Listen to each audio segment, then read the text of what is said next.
Welcome, everyone, to the Commentary Podcast. I am your host, Pat Brennan.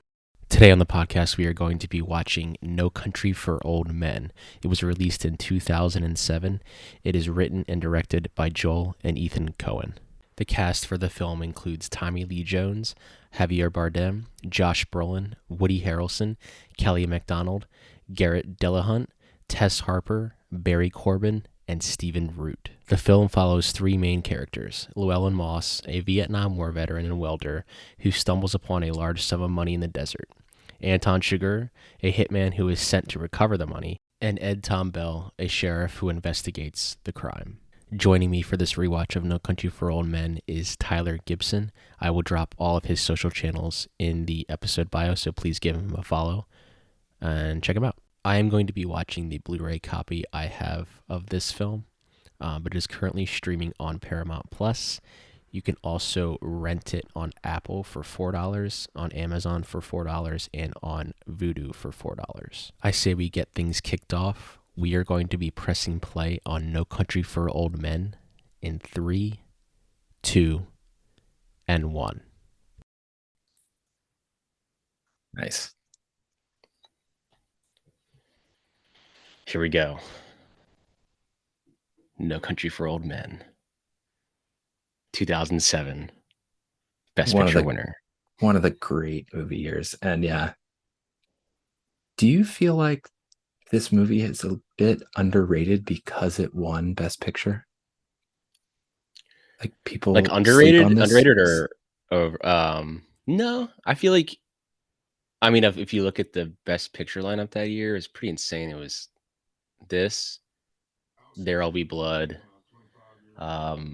Juno, Michael Clayton, and what was the other one? I forget what the other one was. But yeah, I think a lot of people would choose like There'll Be Blood over this. Mm-hmm. Well, fun fact though, actually, they filmed There'll Be Blood at the same time, like 20 miles away, while they were filming this, and they had to like Deakins and the Coens had to stop shooting one day because the smoke from There'll Be Blood was coming into the frame, so like it was ruining like the landscape shots. Wow. So they had to stop.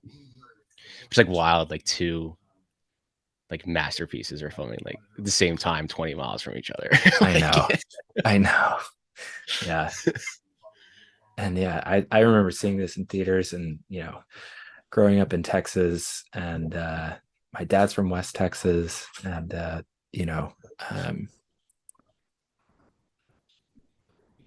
being a huge fan of Cormac McCarthy novels, like this was a big deal for me. This is senior year of high school, going to see this in a theater. I was just so locked in.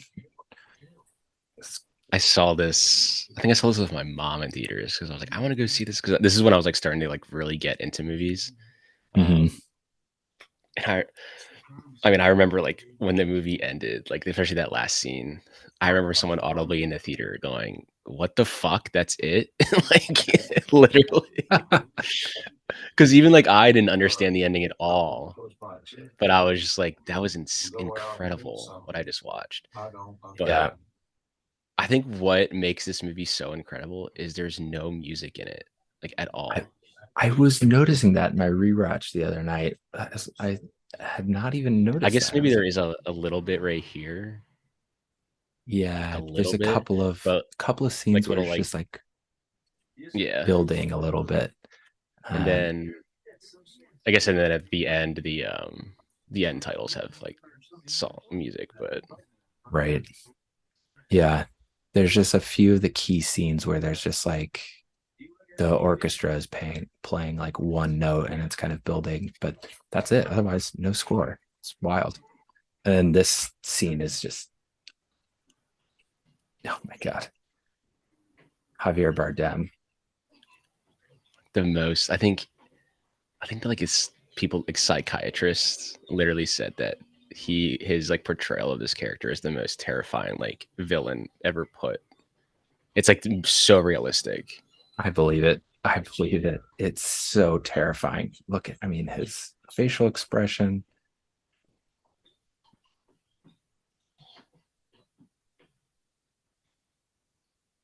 I mean, Yeah, Academy Award winner for this. right, right. I mean, Deacons this year shot this. I love that shot of just the feet and all like the All the scuff boot marks. marks, yeah, the scuff Yeah. marks, yeah. He shot this, Jesse James, and In the Valley of Allah. I don't know if you've ever seen that movie, Oh, but I haven't, really good. but I've seen Jesse James, and yeah, like just a peak year for him.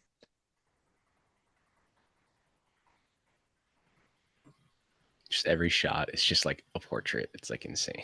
It Like, really is. The lighting, the composition, like all of it is so good. did you read this book? Yeah, Mm. yeah. I mean, just and that's the other thing is just the way that the Coens adapted this is so incredible. Mm-hmm. I've never seen a movie that maybe besides Lord of the Rings that just captures the spirit of a book so well. Mm-hmm. But I think this is even superior to Lord of the Rings in that aspect of it. Like, it's, oh, got that cattle thing, the air gun. Oh my god! Mm-hmm. But that's like the interesting because it's like when you first see him strangle somebody to death and he uses the cattle prod thing to like not a prod but like cattle like how they kill essentially cattle for like slaughter.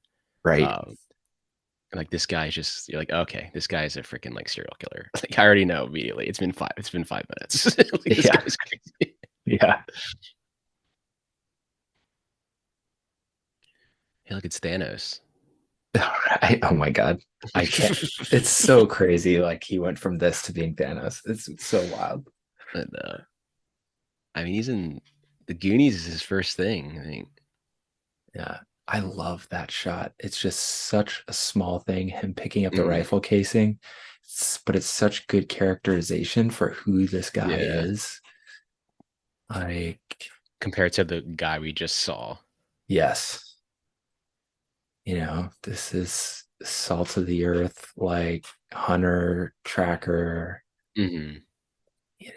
but conscientious. Um,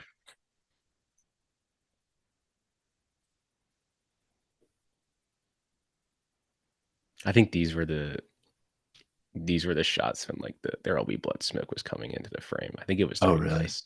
It was during Could be this. wrong Wow. though. Could be wrong though.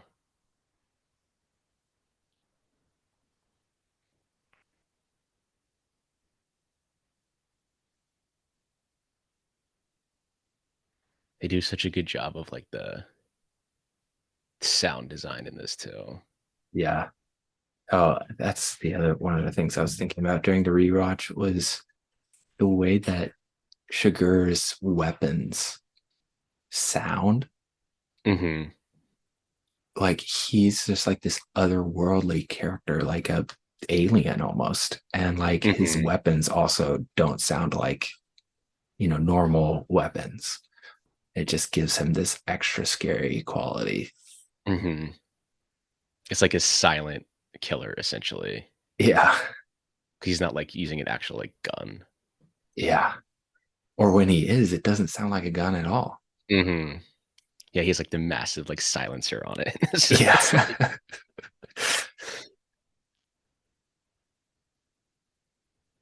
I mean, besides the voiceover in the beginning, like the only person that's that have had barely any dialogue essentially. Just the cop answering the phone and then him telling the guy to get out of the car. And Yes. it's been what?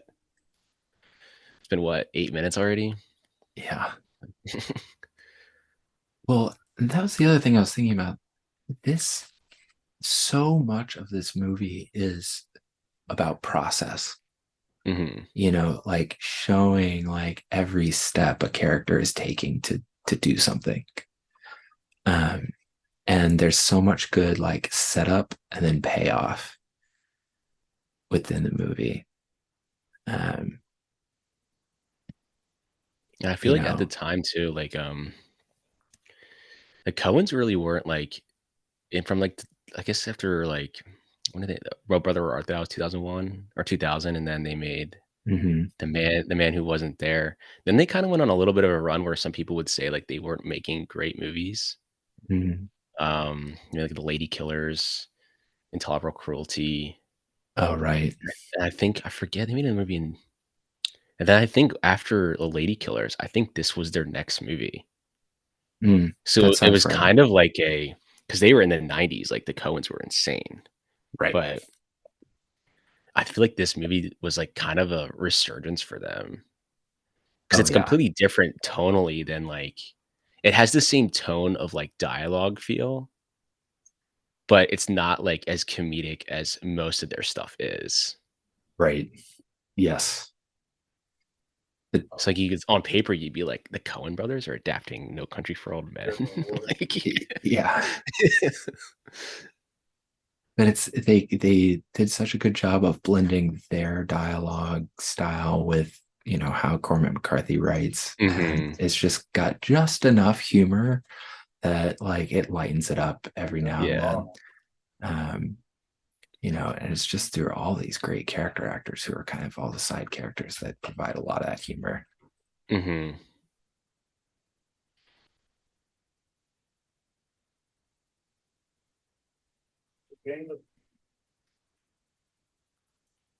That's great. Such a great way to like set up this whole scene. Like you start from when he sees them, like Hmm. just from an entire distance, just four cars sitting there. He slowly comes up, all these dead bodies.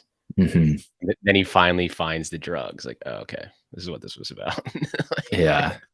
And he's very methodical. He's like thinking mhm, everything through. He's checking all the cars methodically. And he's like, okay, like where's the last man? yeah. Where would I go if I were him? And it's also like the way he's playing it is like this isn't the first time he's seen this. Like he's very calm with it. Yes. Like again, that's why he's like, there's one other guy. Where is he? Like he knows that there's another guy here. The guy that did the shooting essentially is around here somewhere. Yeah. But you're Yeah. right. He's basically like a hunter, which is he's basically kind of a hunter, um, and then the opposite of it with Javier Bardem is like he's just a hunter in a different way. He's just very much like a serial killer hunter. Yes. Yes. And that's what makes like them facing off like so great. hmm And that's when you contrast it with Tommy Lee Jones' character being like basically like, I'm too old for this shit type of thing. Exactly. This No world is country for beyond old me. men. Yeah, no Yeah. country for old men. Oh, and that was another one of the great things about the opening scene is just like right there in that opening voiceover, it kind of tells you everything you need to know about the movie. hmm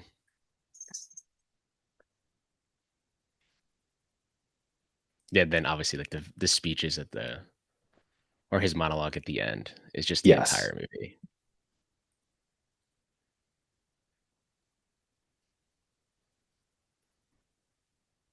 I wonder if this was nominated for sound. Probably not, but Yeah. I I mean, know it there's should so have much been. like so much Foley work, like of him just walking up there, like so much Foley work right there. Oh, really? Wait, sorry, what is Foley work? So essentially, it's like Foley artists are basically say like how Josh Brolin's character is walking up, like and there's stones there. Um, Mm, they're gonna be like walking on this like a sound stage with like on stones to get that sound effect of it. So a lot of the sometimes stuff I hear, like it could have been very windy. So like they just get like a minimal audio uh, because there's just gonna be a lot of wind in the mic. So like a lot people don't realize like a lot of the sound effects you hear, like some of it is them, but majority of it, like them like walking in leaves and stuff, like that's just like people doing that on a sound stage, just walking on leaves, like just to that's get that so sound. cool. That Yeah, you really don't think about that, but Yeah.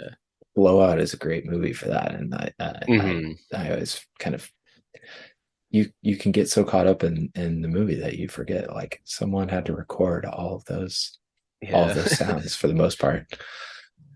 I know because like basically people average people, I would say, probably not most people think this way, but I'm sure some people think like, oh, there's probably like two people, one just pressing record at the camera, and then they like act. like, Right. like no, there's like 40 people standing around this camera right now.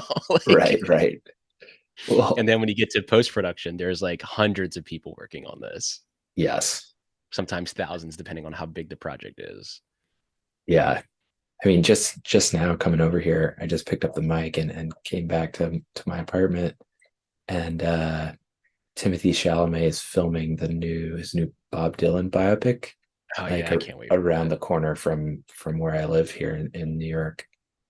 And That's there's all sick. these old cars out, and it's a huge set, like Hmm. probably 100 people there. You know. Yeah, I work on the Fox lot. Oh, So I see cool. James Mangold's parking spot because his company's there. Oh, that's cool. I'm like, oh hey, he's filming Bob Dylan right now. That's awesome. Yeah, I've seen him. I actually saw him walking around, like, because I just sometimes just walk around the lot. 'Cause, like, I'm just gonna go for a walk, and Yeah. then like I saw him, and like we made direct eye contact, and then like we kind of were walking next to each other, and I think he was definitely like, this guy knows who I am, like because I was like, I kept looking, I was Oops. like, that's definitely James Mangold. Yeah. like, This dialogue is so good. this is the humor of the movie right here. Exactly. And I love how he sits like on her, like he's not Yeah. like next to her, he's like on her. And is it yeah, Kelly McDonald. Like that's the actress. She's Irish. Hmm. So Yeah, she's she's doing great in that this. that Texas accent, which is so good. It blew my And I mind think when I found out she was Irish. like British, like all those like European actors say like like American Southern is like the easiest accent to do. So I'm Really? like, oh, that's why they always take those roles. That's literally the more you see it, you're like, wow, it's actually a lot of like Wow. you look at True Grit, they had like Donald Gleason was in that too. Like he Oh, right. Yeah. so like it's just easy. Like they can do it American Southern very easily, Okay. I didn't realize which it is was that easy for interesting. them. Yeah, Yeah, she was in Boardwalk Empire, right? I've never she seen was. Boardwalk Empire. Yeah. I watched like the first three seasons, but I didn't end up finishing it. Mm, My girlfriend at the time and I broke up. We were watching it together, and then I just never finished it. yeah, makes sense. Happens, you know. The lighting in this is insane. Like It's obviously for that, like you're gonna have a spotlight back there so you can get that silhouette, right.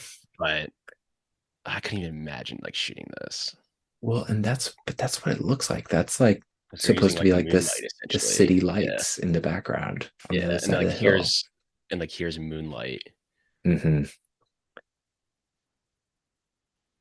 Like the shot coming up of him, um, when he's like running and like the camera's like in front of him, like that lighting is insane. Oh yeah. And I love what they do with the POV shots in this. Like they use them a lot, like right there in the editing.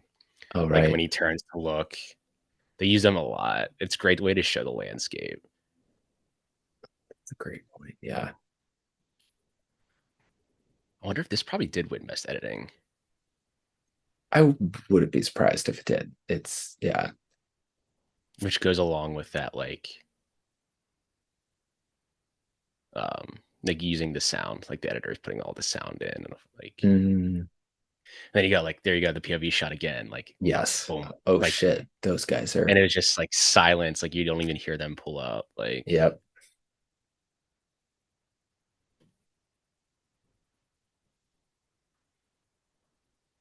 you just pop the tires. Yeah.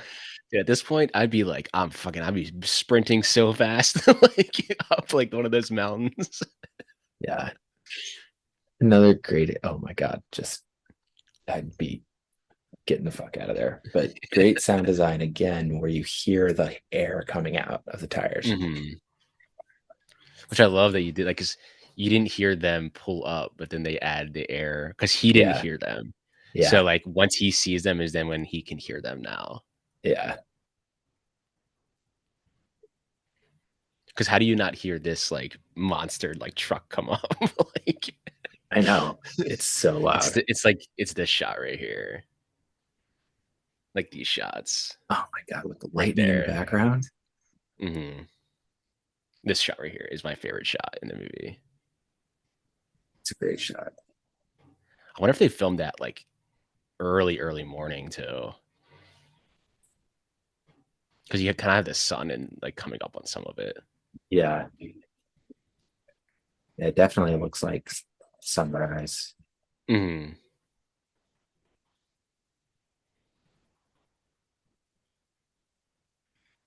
And this is when you're like, oh shit, this shit's going down now. Yeah. They were looking for that fucking money. That when the dog comes, you're like, oh I my know. God. And it just like follows him the whole way. I Like, know. I'd be so terrified. The shot of the dog coming up is so great because you're just like, he doesn't care. He's in the river. Hmm. He's coming after you. Like, Jesus.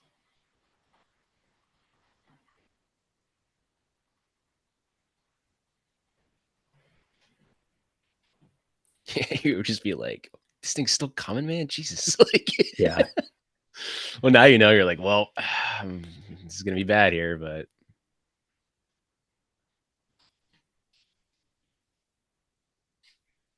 I love how it was like the dog was just waiting to right there, like to start running while he was like getting loaded. Ah, hate seeing animals die. But No.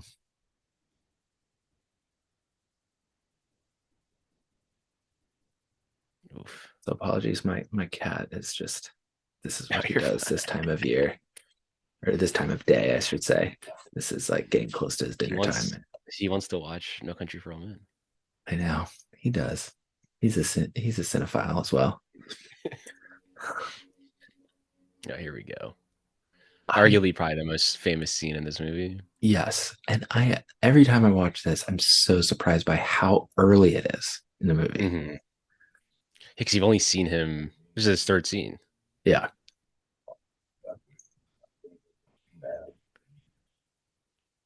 This probably alone is what got him the Oscar. Like this scene. yeah, definitely. I mean, it's so like arresting. Like Hmm. you know this guy's scary already, but you don't start to like understand him in the way that say Woody Harrelson's character understands him until this Hmm. scene when Yeah. you're like, oh, this guy is truly insane.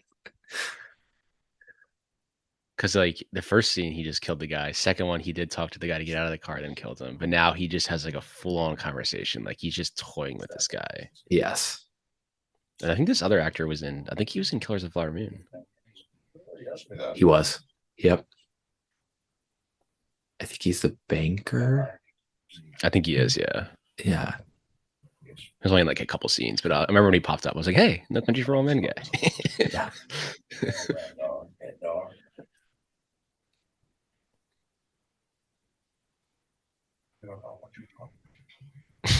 It's even just his hair. You're like, dude, this guy is creepy, man.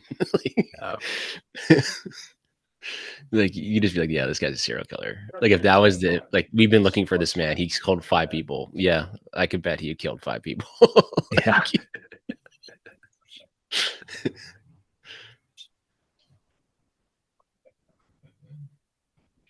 Why would you be coming back? Dude.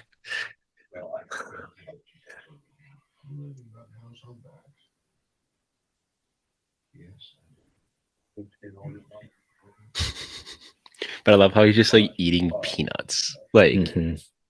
Like that's just like a type of thing. Like if you're on the set, like we should have you like eating something that's like really weird, like just Yeah. slowly eating peanuts. Yeah. Like, Well, and then when he chokes on his peanuts when he says yeah, right that there. it's Yeah, his wife's inherited. husband, Yeah, he's like, you you inherited it, married then. into it. Yeah. You It's married into. so Why'd good. you marry into this?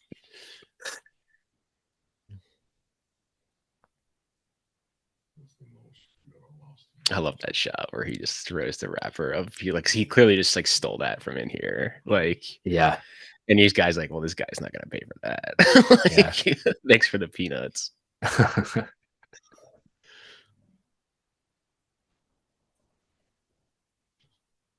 Just call it. Or maybe he's Two-Face and it's both sides are a face. So no matter what, you're gonna die. Oh no.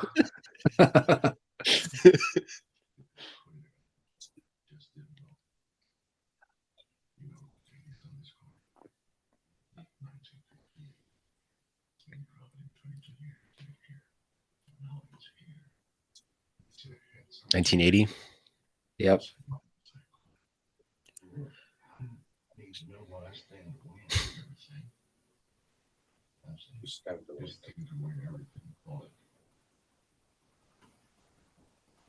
He's starting to realize.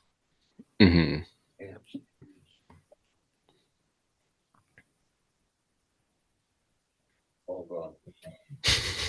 Well, I love the look he gives here right at the end when he like lifts his eyebrows up. He's Yes. like, then it's just another coin, right? And he just like lifts his. Yeah. Yep. Yeah, like That right there. yeah, So good. just the coin, which it is. Which it is. Nothing else is going on here. It's just Yeah. coin. Yeah, like after that, I remember watching that in theaters, being like, like you could just the tension in that scene. You're like, Jesus. But then that's the thing. He didn't kill him. Like that was his game. Like if you call it right, I'm not gonna kill you. Yeah, Like, this is that like weird code that he lives by, mhm. you know, that makes him just certifiable. Calling in the vehicle not on inspection plate on the truck. At 9:30, they'll show up here. But for how long do we have to? Baby, at what point would you quit on and look for you two? What am I supposed to tell you? Standing in the door and hollering, mama, mama. Well, Everything. Everything you eat, they can see. Lewin. Uh-oh. Is that how they got Lewin Davis? That was their next movie after this, right? Inside Llewellyn Lewin Davis. I see. I mixed it up. No, I think they made it. Actually was True. No, the next movie was Burn After Reading. Then it was A Serious Man. Then True Grit. Then Inside. Then it might have been Inside. Okay. Because that came out like 2013. Yeah.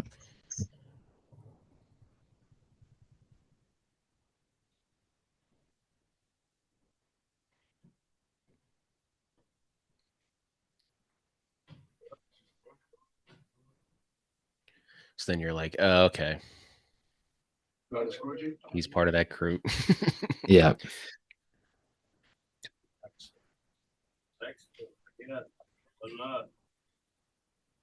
That's a dead dog.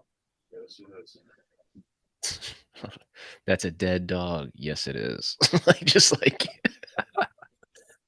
like that's like the type of humor that they do. Like Yeah. pointing out the most obvious thing. Right. Well, it's right up there with like one of the last lines of the movie where it's like, look at that bone. You know, it's just like so obvious, but the way he says it is so funny.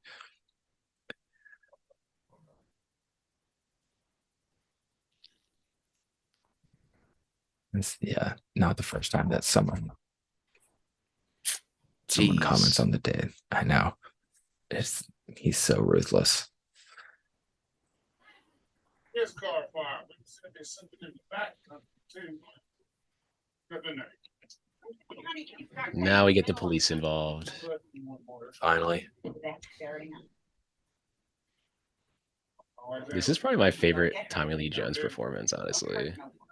Oh, 100%. I mean, he's the lead in the Valley of a lot too. He's the lead in that. He's really good in that. Right.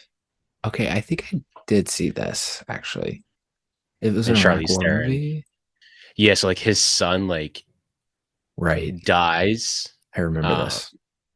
and he's like basically trying to like figure out like what happened. It's a criticism of the Iraq War because he's Right. like his character was like a Vietnam guy, like you go to the army and do this stuff, and then he realizes at the end, like the ending of the movie. Spoiler. I don't know if you want me to tell you the ending.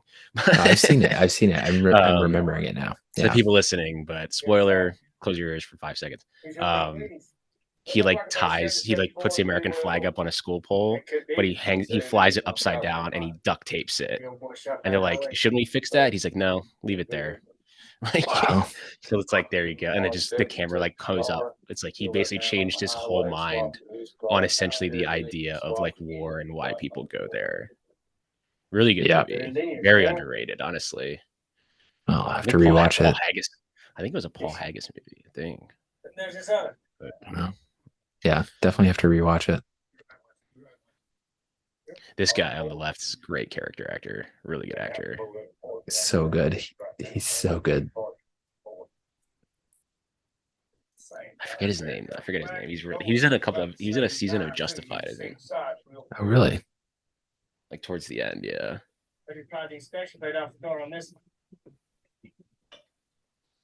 I know this truck. Folks, a fellow named Moss. That's the boy. All three main characters have now been to the crime scene. Yep. Okay, Corral's just yonder. Okay, Corral. Oh, hell, down. They even shot the dog. They all comment on it. I know. And So yeah, just, I feel bad like laughing since it's obviously like a dead dog. Like it's terrible, but I know, but the like, way that's the that humor. he says it, yeah, it's just so humorous. Hell's bells, you know. Yeah.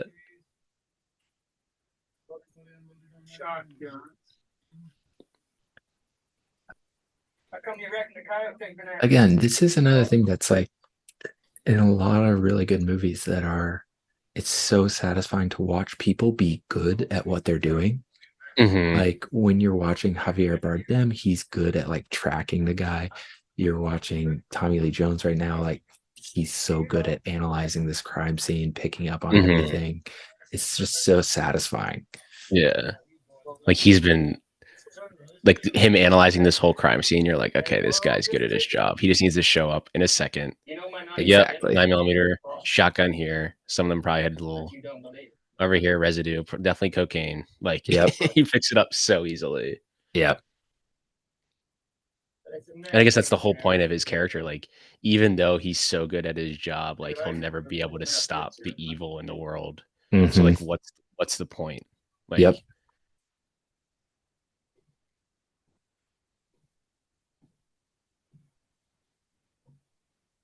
And I love the effect they do of having him like blow the socket off, like Oh, good. foreshadowing to a later scene.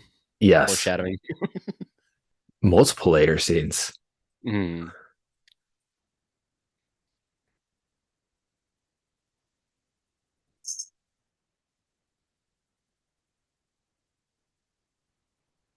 He checks the mail. I know. I wonder what movies they got. Zoom in. Yeah. They had VHS back then, huh? Yeah, I wonder if they were like maybe beta tapes. Not Laserdisc. Laserdisc would be huge. Do you know what Laserdiscs were? I do. I don't know if Llewellyn Moss and his wife in their trailer park had laser discs. Have any Criterion Laserdiscs? Yeah, right. Where you had to like, you can only watch like 10 minutes at a time before you had to flip it. Yeah. I remember watching those in like science class in 3rd grade. We had some laser discs for like science documentaries. Yeah, I think we had some when I was like in elementary school too. Just drinking milk. Okay, this shot right here. Oh yeah. Oof. Another great character actor scene right here. Mm-hmm. I don't know this actor's name, but she's so good. I think she's been in a bunch of Coen stuff. I believe it.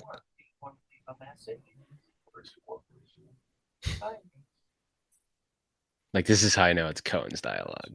Where does he Yeah. write? Can't say. Like, that's just something that Coen's would write. Can't say. Yeah. I've actually never read this book. Did I really you not should. hear me? Such great line delivery. Yeah.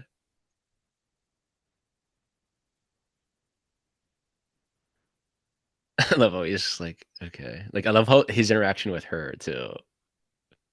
Yeah. Like, I mean, the only reason why he doesn't kill her is he hears someone in the other room. mhm. This another great example of sound design here. You just hear that flush off screen. Yeah. I also think it's also because he's like, no one's really ever talked to him that way, and he's probably just like, okay. Like, Yeah, exactly.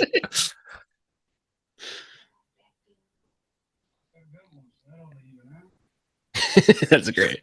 I got a bad feeling. Well, I got a gun, so that should even. Yeah. Yeah, this movie is funny, man. Yeah. But the tone is so serious.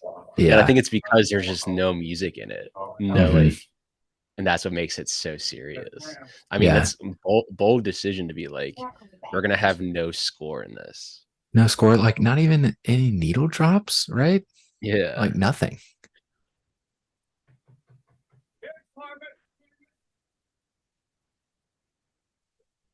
I think if there was like a needle drop, that would definitely just completely take me out of the movie, honestly. Totally.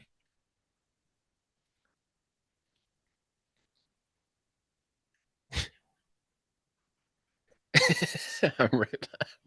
Yeah, I love that, like, the generation difference there. Like, he's like ready to gun up, like he's scared, ready to go in, and he's just standing there like, I'm right behind you, waiting for you to go in. Yeah.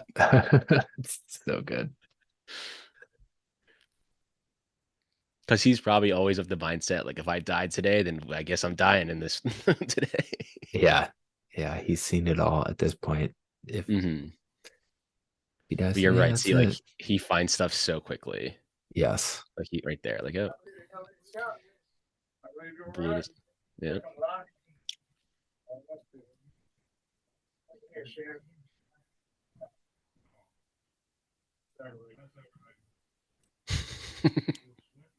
Oh, Sheriff, we got Nick here.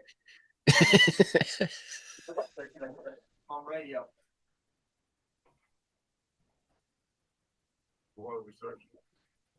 I know. This is Just drinking some milk too. Yep. And then you get the payoff of the same shot we just Mhm. saw with Sugar.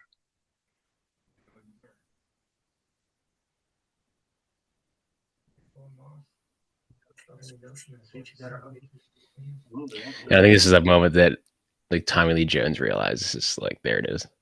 Yeah. Realizes that, like, all right, we're probably dealing with somebody that's very skilled. Like, you Yep. know, to blew the socket off. Like, Yep. he knows.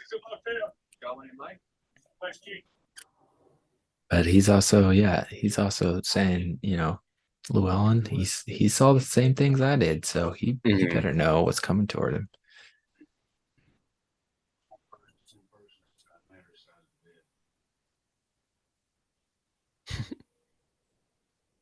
Yeah, the clerk at this hotel also is another great character actor. So many small parts that are just Mhm. so well done.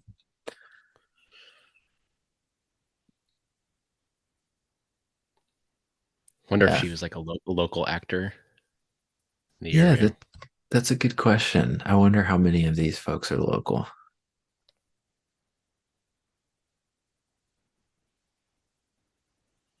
Again, the process, like just Mhm. showing the process of him doing this is just so satisfying. And again, you really buy that this guy's good at what he does. He's Mhm. kind of improvising, but he's good at it. But I love, like, the thing where it's like he's so good at doing this, but he's still not smart enough to check the money to see if there's like a tracker in it. Yes. Spoiler if you haven't seen it. They're obviously tracking him. It's how they can find him. Yeah. He eventually puts it together, but yeah, I Yeah. mean, What he's probably like, ah, shit. yeah. but he's just so resourceful. It's so just Mm-hmm. again, really people who are good at their jobs, good at what they're doing. Just so Mm-hmm. satisfying to watch. But like, let's look at this character. He's basically like hunters are resourceful. They can figure things out. Mm-hmm.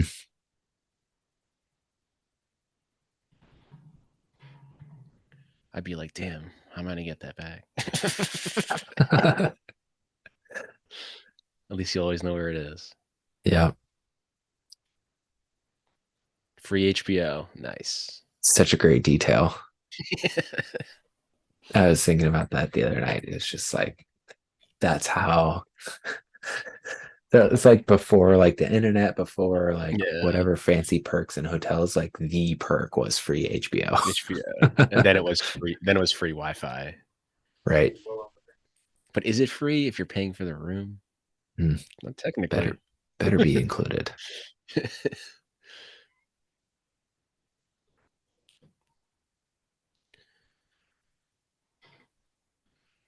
When do you think like younger generations, like when we get a lot older, will be like they had phones in the street? I know. Because there's no more payphones anywhere anymore. I know. They're really not anywhere, but it's like that's another thing about these movies, especially, and you look at a lot of the great directors, what a lot of people are pointing out is they still make period pieces because they don't have to worry about phones, cell Mm-hmm. phones in movies. It's like just so much easier when Yeah. you don't have to worry about, how to Because a shoot, lot of the, a text conversation or something. yeah. Because a lot of the stuff is just like, well, why don't they just pick up the phone and call 911? Like, we solved so much problems. Right. Right. There's actually one movie that does it really well with texting. I don't know if you've ever seen it. Personal Shopper with Kristen Stewart. Oh no, I haven't seen that There's one. like an entire scene of her, like she's like on the train, but she's just texting, and you're just watching her text, and it's done very well. Like you can feel the tension. It's done very well. I'll have to And I was check like, oh, that that's out. a very good way to shoot texting. I guess this is with like bubbles on the screen. Like you just like see her phone. Highly recommend that movie. Very underrated. I mean, I I'm think on it. a I think it Kristen won the. Stewart kick right now. I just saw Lies Bleeding in the theater, which freaking ruled. So I'll definitely check it out.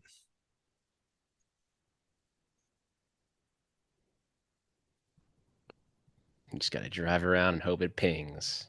Yeah.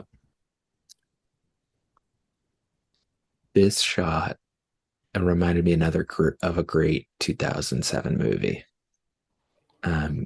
Doesn't this scene remind you of Zodiac? Just the way it's lit, Mm-hmm. and then the kind of the way the camera moves like that. Mm-hmm. Very much like a Zodiac killing. Yeah. 2007. What a year. What a year. Probably my favorite year of movies, honestly. Oh yeah, easily. Yeah, 'cause he also had Zodiac, Ocean's 13, Yes. original Transformers. Oh, I totally forgot about that. It's a great year of movies. Obviously, There Will Be Blood. Before The Devil Knows You're Dead, last the Sidney Lumet movie. I With Philip didn't Seymour Hoffman, see that. Ethan Hawke. Right. Yes. Like I'm curious to see like if they had 10 Best Picture noms at that time, because it wasn't until 2009, because the Dark Knight essentially changed that back. They used to have like I Right. think way back when they used to be able like they would have it could be up to 10 and then they stopped. Right. But yeah, the Dark Knight's originally what caused that to go back up to 10. So I'm curious to see if in 2007 you could have 10 Best Picture noms. It'd probably be like the best picture lineup ever, like for nominations. Oh, Because totally. Zodiac would be in there. Yes. You have Michael Clayton, Juno, Michael There Will Clayton. Be Blood. I keep forgetting what the other nominee was that year. It was also another insane movie. And then you had Todd Haynes' "I'm Not There" Bob Dylan movie came out this year. Very Oh, underrated. check that out. Yeah, you had Ocean's 13. That probably wouldn't get a Best Picture nom, but I'm trying to. It'll come to me. I don't want to like look it up, but I'm trying to figure out what the other Best Picture nom was Yeah. that year.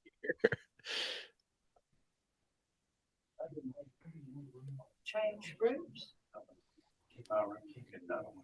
No. You have a map of the room? I'd be like, I'm giving you business. There's nobody here. Yeah. She's so confused by him. Mhm. Well, you can have the one right next to yours if you want. It's on the 137. It ain't two. Not very occupied. It's got two double beds. It's got 2 double beds. Which is great because the callback before, like he said, "Oh, I'm only one person. I just need one bed." Like, Yeah. no, but it's got two. She's so confused.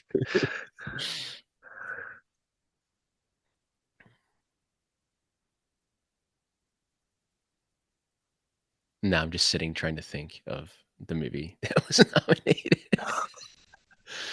Oh yeah, you also had Danny Boyle's Sunshine with Cillian Murphy come out Right. this year. Yes, which I recently Back saw. year. Disturbia came out 2007. Oh wow. What a year. Just banger after banger. Senior year of high school. It's a great year. Saw great films. I was only a sophomore in high school.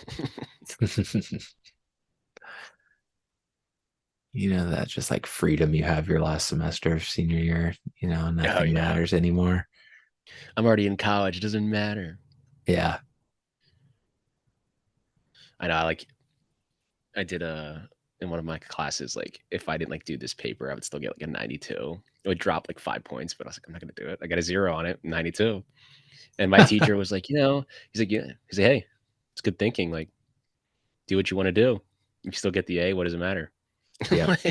Yeah. Work smarter, not harder. Yeah. No, this is your I always say, I always tell your people time. like in college, you get C's, you have the same degree as the person that got A's. Same It's degree. true. C's get degrees. Yeah. It's how to live life. C's get degrees. That was definitely my approach in grad school. So it's like I just gotta get through this. Oh my god. It's just like dying. I love this little bit. Like it slows down. Let's go in reverse. Yeah, and the beeping. Yeah.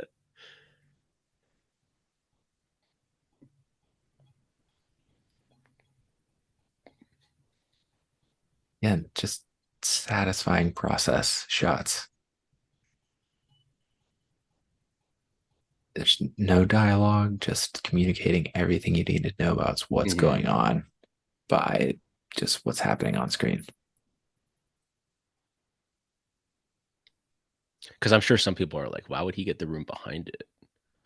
Like Yeah. they don't understand. But then you're like, oh yeah, he put the money in the thing.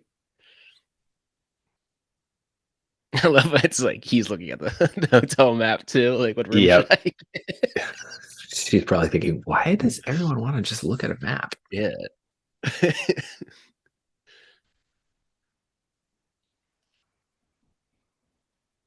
And this is like it's like almost spy versus spy at this point. Like these two guys who kind of both know what they're doing to a certain extent. Llewellyn maybe is just really good at improvising, really good at tracking, but like being so meticulous on screen, it's just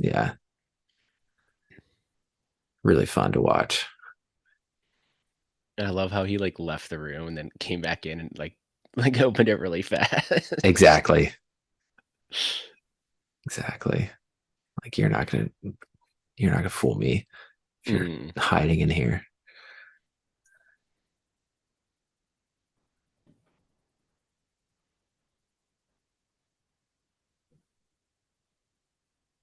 And to me, what he's doing right now, it feels like he's like scoping out how the room is set up so that when he goes into the room he wants to go into later, he knows where people might be hiding.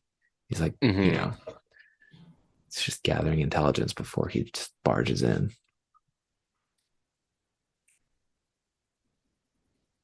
That giant like silencer. That silencer is, yeah, it's otherworldly. Oh yeah, because he goes into like a random room with like 3 dudes in it.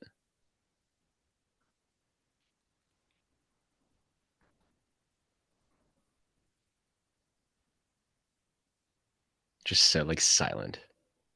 Yeah. Shoes off. Mm-hmm.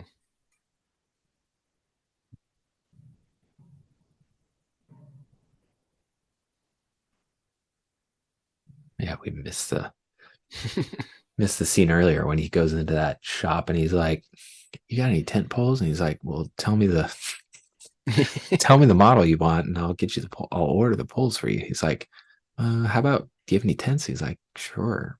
He's like, "What kind do you want?" He's like, "The one with the most poles." As well.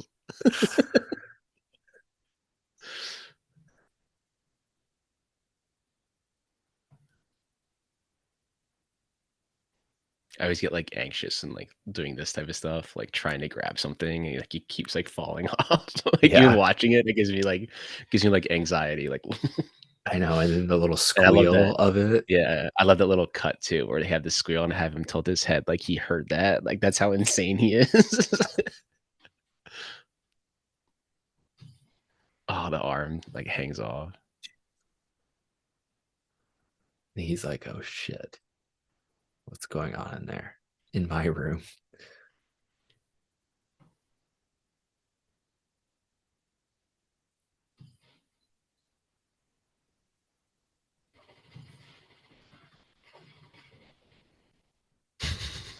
Like, just imagine like hearing that, being like, shit. Yeah, Like, then you just realize, like, damn, this fucking thing is powerful. These guys are flying. yeah, And I love that. yep. The head moving in the mirror. Hmm.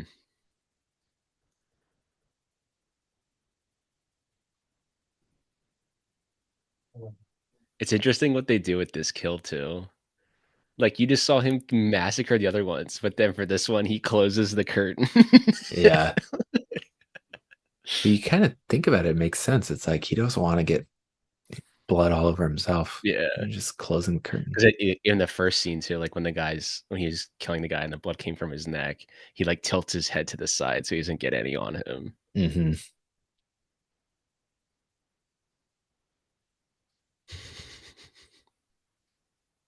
So methodical.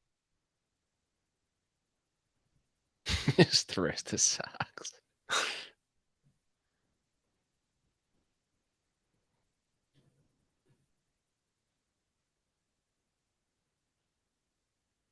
Yeah, he just moves like a robot. Like you said, like Mm-hmm. he's like an alien, like he's just not from here, Yep. essentially. Yep.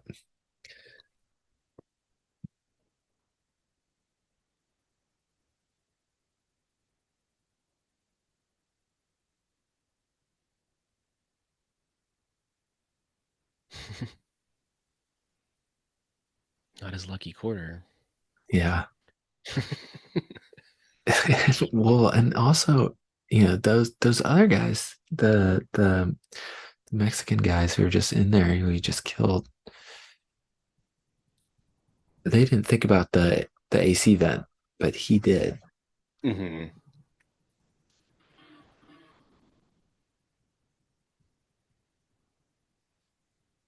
Incredible shot here. Just the way his eyes light up. Hmm. I've seen this actor before too.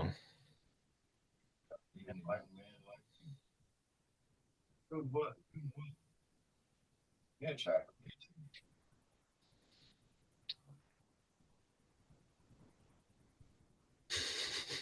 Dangerous.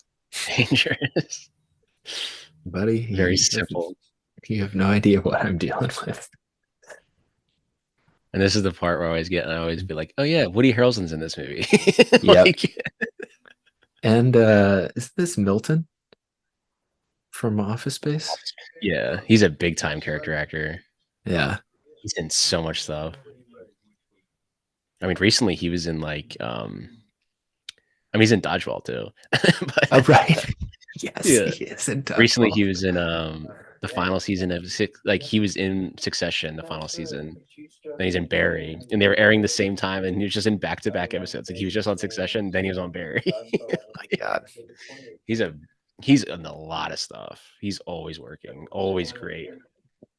He's really Incredibly great. underrated. Yeah.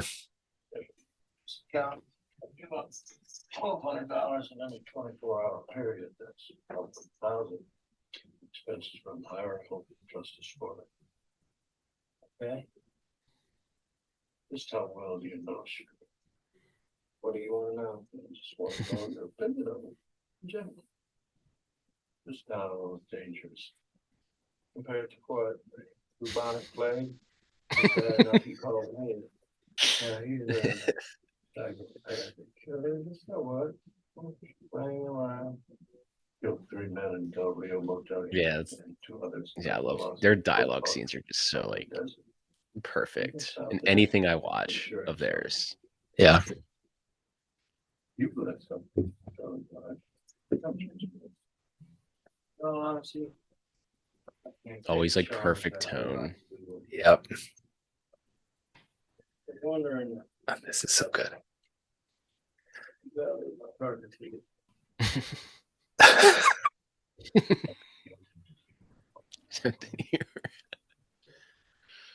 Which is funny because it's kind of like the movie, like, and is this an attempt at humor in this like very serious movie? Yeah. Street. And this one missed.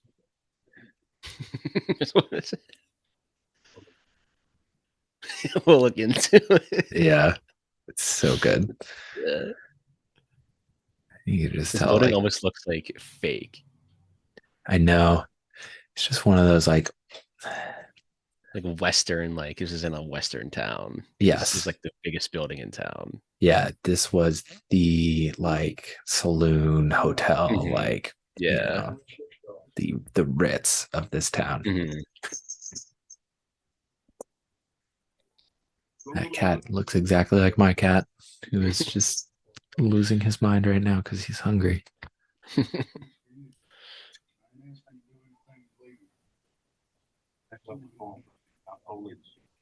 Strong if anyone else checks into that. Anyone, I mean, any swinging dude.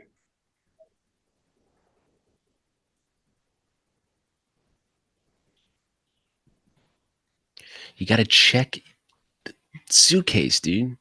And now Being tracked. Oh, this is where he realizes it because he's sitting there and he's just like, because he's like, how can this guy keep finding me like so easily? Yeah. I think he's also just thinking about like, wait, those guys in that car and then some other guy who came and shot those guys both knew the right room. How did they know that? It's like right here. Yeah.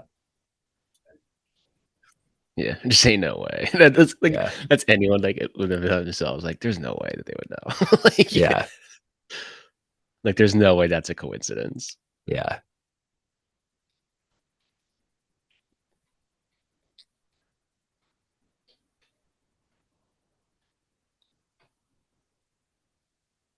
Yeah, like those sounds of him like opening up are probably like Foley sounds because they're so strong.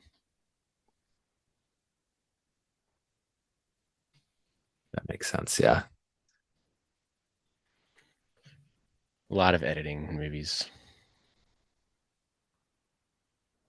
Oh, damn. Finds the ones.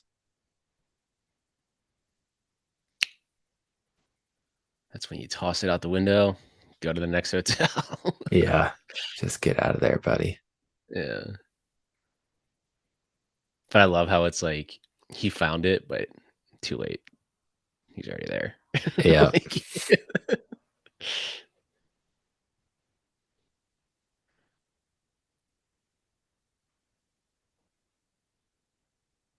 Yeah, because now you're like, shit. Is he already here?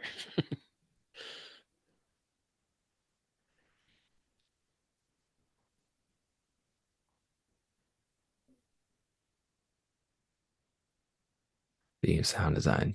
The way you hear the phone down on the front desk. That's a good way of like doing something different of him. Like, say it was like a horror movie, like I'm gonna go check. But like for this, it's like I'm just gonna sit in my room and I can hear it ringing. If it's ringing more than 2-3 times, he's dead. He's already here. Like, Yep.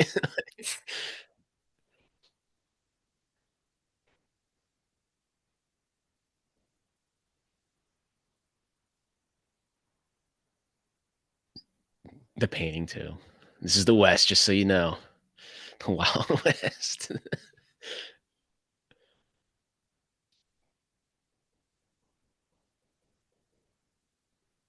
I mean, they've made like, I guess they've made like 3 westerns technically. So you consider this kind of a western, just the landscape, Yeah. True Yeah. Grit, and then Buster Scruggs. Oh, right. Yeah.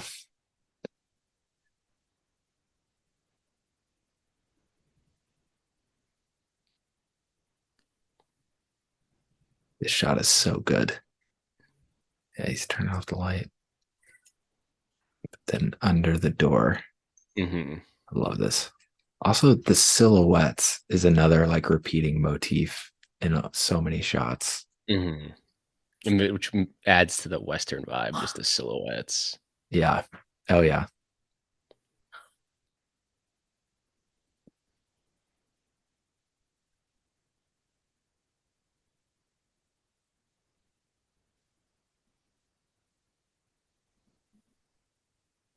Yeah, there you go. Just foreshadowing.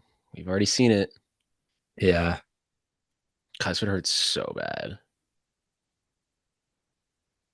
I mean, it's essentially like you getting hit with a giant bullet. Yeah.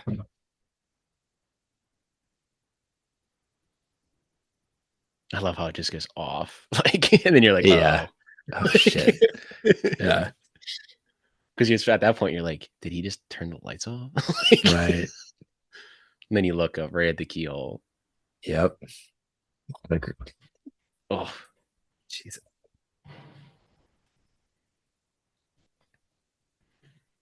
just silence though. Yeah.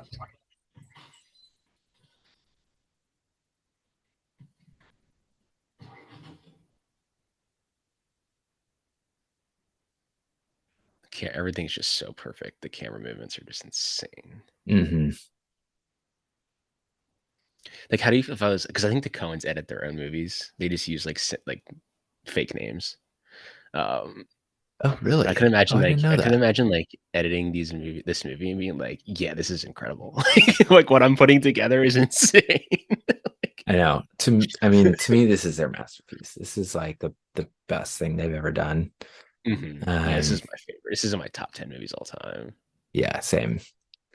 This is their best movie to me. Yeah, I totally agree. It's easily their best. And yeah, that's kind of what I was trying to get at earlier when feel like people sleep on this because they're talking a lot of people like Fargo or they like Inside Llewyn Davis.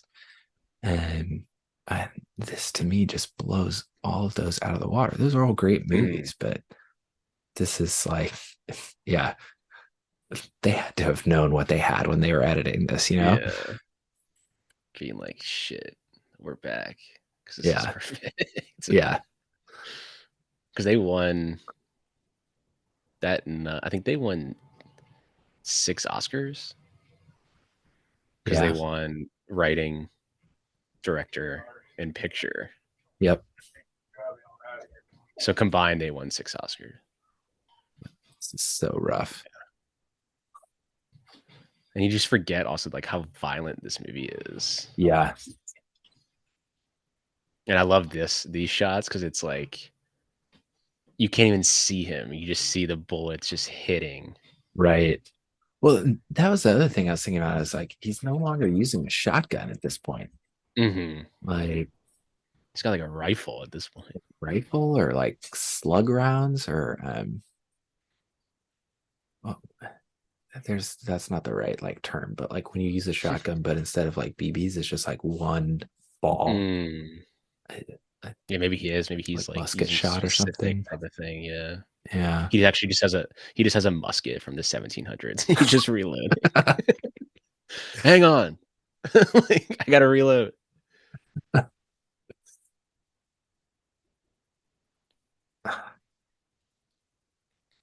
They use reflections a lot in this movie. It's so good. It's just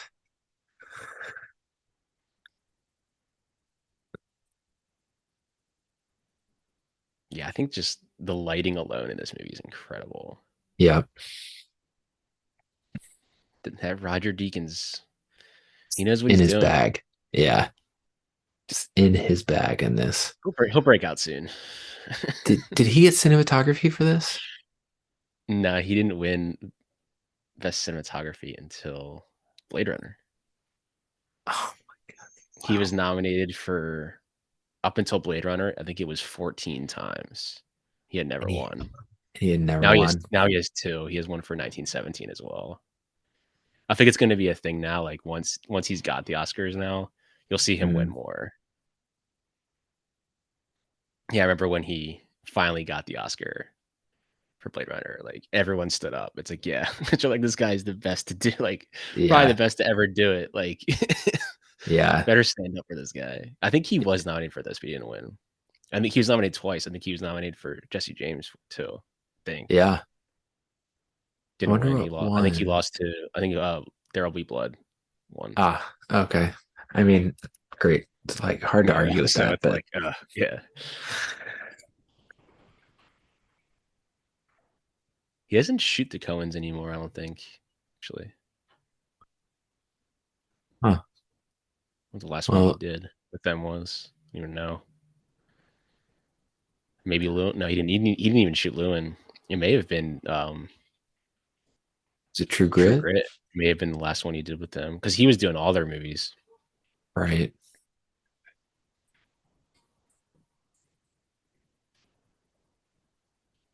And Roger Deakins is knighted. He's Sir Roger Deakins. Him and Sir Ridley.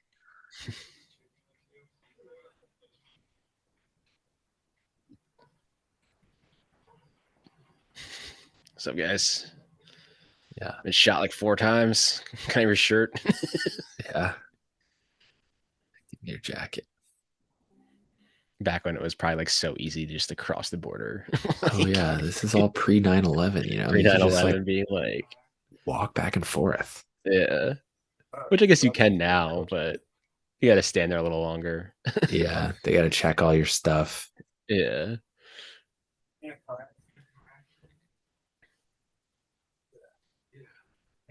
I love the guy I love the guy still drinking his Corona though. Like while he's classic college kids. Yeah. He's like, you're in a car accident. Yeah, something like that. Yeah. Brolin's such a good actor. He's incredible in this.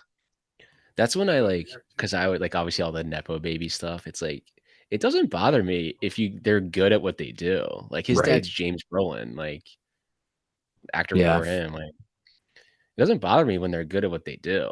Yeah, I agree. But there's no denying that they obviously get like, come on, guys. Like I had to like work to get roles. It's like, I mean, but you get auditions very easily because of who your family members are. Some people can't even get auditions. Yeah. If you're good at what you do, I have no problem with you being a Nepo baby. No problem. Yeah.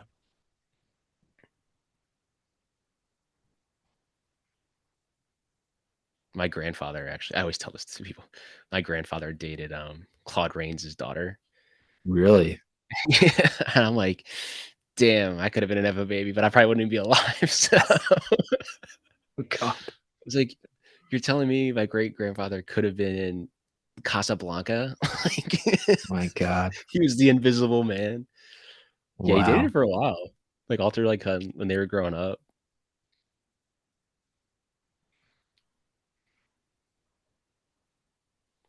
On the blood, like, oh. Yeah, it's like getting shot by like you're right, like a bunch of like shotgun pellets all in one, like there. Yeah. And then getting hit with that, like that lock. God, that would hurt so bad. Yeah. I love how he plays it off that he's just like a drunk. Yeah. It looks like he just got into like a bar fight. And the guy's just like, I'm gonna pretend I did not see you walk by me. Wearing like a college jacket, like a high school jacket, Templeton Eagles. Yeah, Templeton Eagles. Oh, this is another just peak like Coen humor moment right here.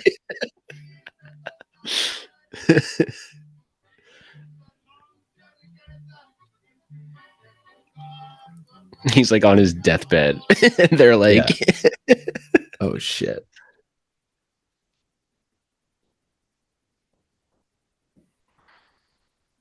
Bring them the bloody 100.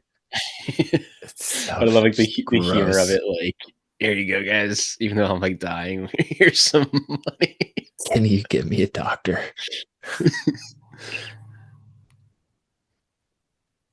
Another iconic scene. Mm-hmm.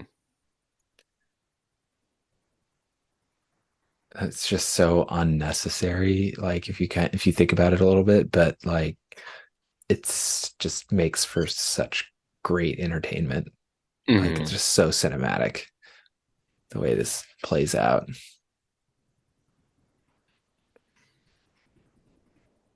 But then you realize, like, oh, he got hit too. Yep. He's not doing so hot. Yeah, he's not invincible. Yep. Yeah, it's like so over the top distraction. I'm gonna blow this car up, like, just so I can get some medicine. But It's I guess it'd be like too much if you like went in there and like there's probably other people in there, so you'd have to kill everybody. right. No, it makes sense. Yeah, like how far would he get if you just cause a distraction outside? They're all gonna run out. Yeah. Damn, imagine if this was your car. Your car just exploded. You just went to go get some stuff at the pharmacy. Like,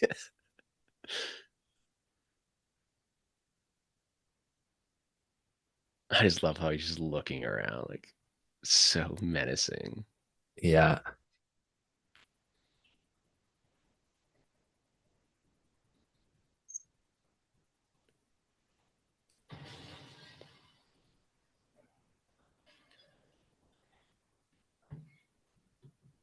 It's genius though. Yeah. It's genius and it's just so exciting to watch. Mhm. Everybody loves to see things blow up. Yeah. But again, this is all process stuff, Hmm.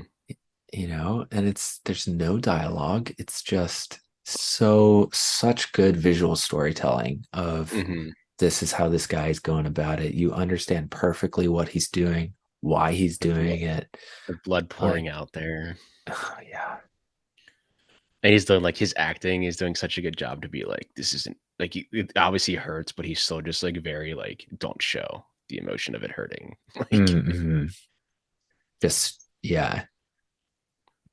You could see it, you can tell it. It's painful to him by like yeah. through his acting, but he's not like grimacing or going over the top Hmm. with it. It's like the way he's moving his leg and like that like way he's just like looking up a little bit.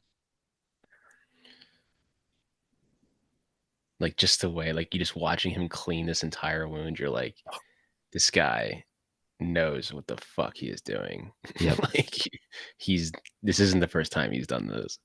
Yep. He's numbing it. Such good like makeup and design there. Yeah. Oh, it's actually not that bad to watch, but Yeah, like, stuff like this doesn't really bother me, yeah. but I can see some people like, yeah, I can't watch this. They're like, let me know when it's done. Like, I Yeah. don't watch Yeah. it. The blood's too intense. Yeah.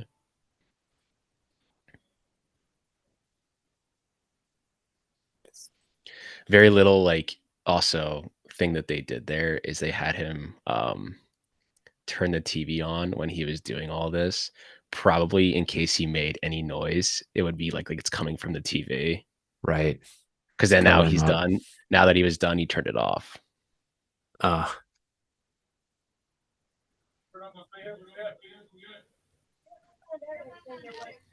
oh. And then also when you're watching this movie, you're like, oh yeah, Tommy Lee Jones is in this movie. Because you're just like you're with them that whole time, and it cuts back to, oh yeah, there's still a third main character in this movie. Yep.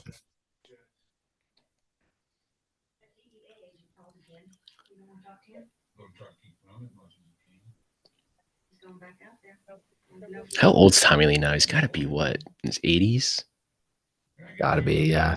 I mean, that's the amazing thing about him is like when he starts appearing in a lot of movies in the 90s, He just looks like the same age for like 20 years. Mm-hmm. He definitely looks a lot older now. Yeah. I don't even know what the last movie he was in. I don't know either, actually. Probably most recent Men in Black sequel. Yeah. I feel like he's like starting to do some like B movies. I don't doubt it. Yeah. He's got to keep getting them checks. Another just great humor right here. Mm-hmm.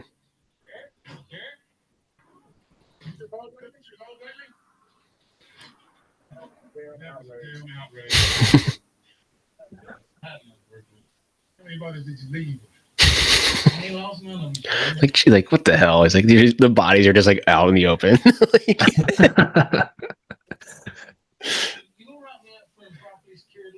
You can write me up for that.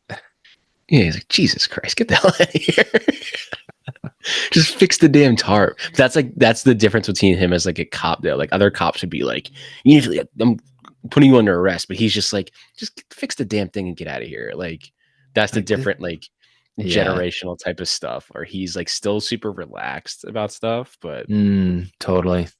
And also he's like, dude, I've got bigger fish to fry than yeah, you like that's like the point. being an Yeah. idiot right now. Because they'll be like those cops that are like gonna arrest you for anything, looking for, and he's just like, there's like murders and stuff around here. Like, I don't got time for you to like, you got to tie this tarp correctly, man. Like, Yeah.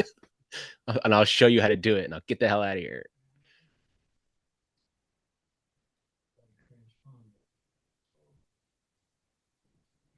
Oh, Woody. I mean, Woody's looked the same for like 30, 40 years. Yeah.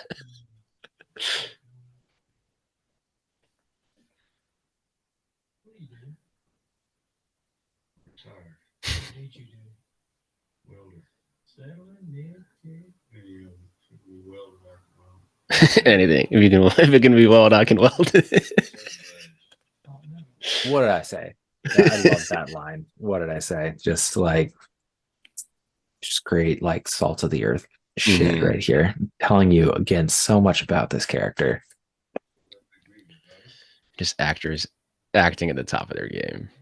Yeah. I love how you brought flowers. Like,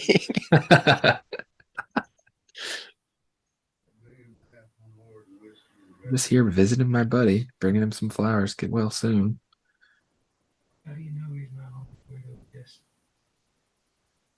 damn. And then once he hit the more personal Odessa, pushing closer, close up, Yep. more personal. He's like, ah, shit, he knows about me. Very basic filming technique, but a lot of people feel like Yeah. don't use that anymore. Like they don't. I feel like close-ups are kind of like a thing that's like not used a lot anymore, which is like weird to say. Which people definitely use close-ups, but Not in people this feel very like, classic way though, where you yeah. get to zoom in on the heavy line. You know, Mhm. it does definitely feel a little bit old school at this point. Like it's such a Like thing you would in have this them era. you would have them shot essentially like how when he got up there and he had the shot on the side, you have them just both in the frame now, I feel like. Yeah. He's a peculiar man. Might even say he has principles Very simple blocking too. Like once he's like says the Odessa line, now Woody Harrelson basically has controlled the conversation. You just have him stand up and look down at him. Mm-hmm.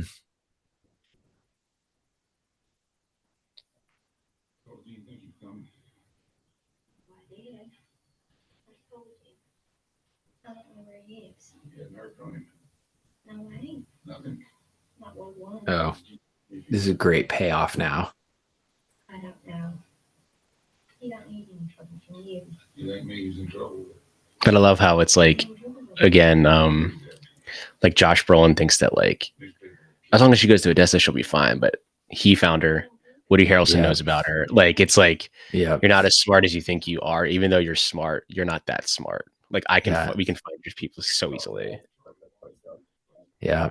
He's starting to realize he's a little bit out of his depth, but Hmm. he still thinks he can handle it. Yeah.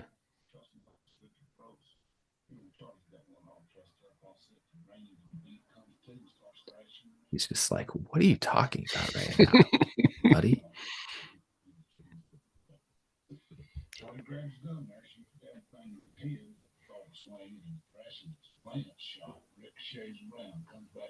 And this is just like such an old timey way of I'm going to tell you a story to kind of illustrate my point. Hmm. It just shows the generational difference of this Yeah. guy.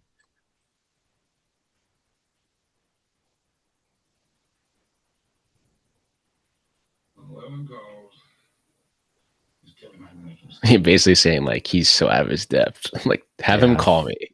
Like, Yeah. And this is that's a great great. payoff. Yeah. Great explanation for that for Shigur's weapon now. Hmm. It's like finally, like I like. 2/3 of the way through the movie, you finally find Yeah. out what the hell that thing is. Yeah. And I love you that line too. Like, of course they murder steal. Like, very different these days. It's not people kill different these days. It's not like how like a Western where it's like we have like Colt Yes. 45s and we're gonna duel outside. It's like you have these serial killers. Like this guy knows how to kill anyway.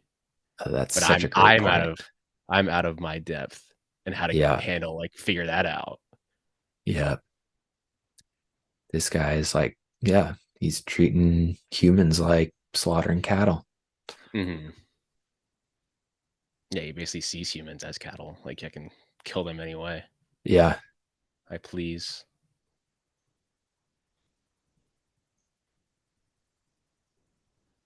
This is crazy to There it me. is. He sees it.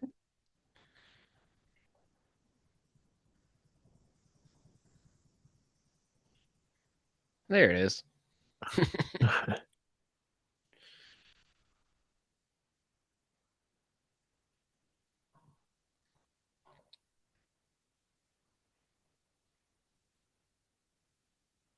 I love that they use kind of like the same like hotel design. Yep. Well, it's the I same love it. hotel. Yeah, it just slowly it just comes right up the stairs. Slowly realizing. Like, I love how they know each other too. Yeah.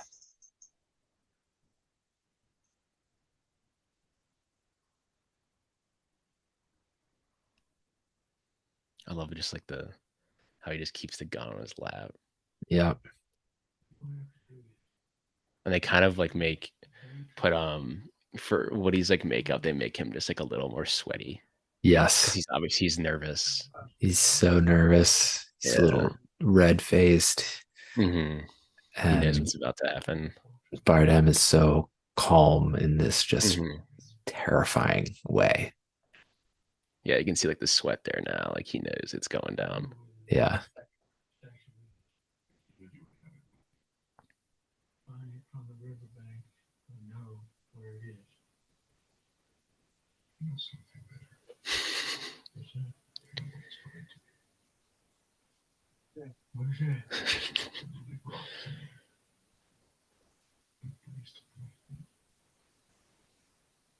He kind of like talks in like riddles. Yeah. He's like the Riddler. Yes. Yeah.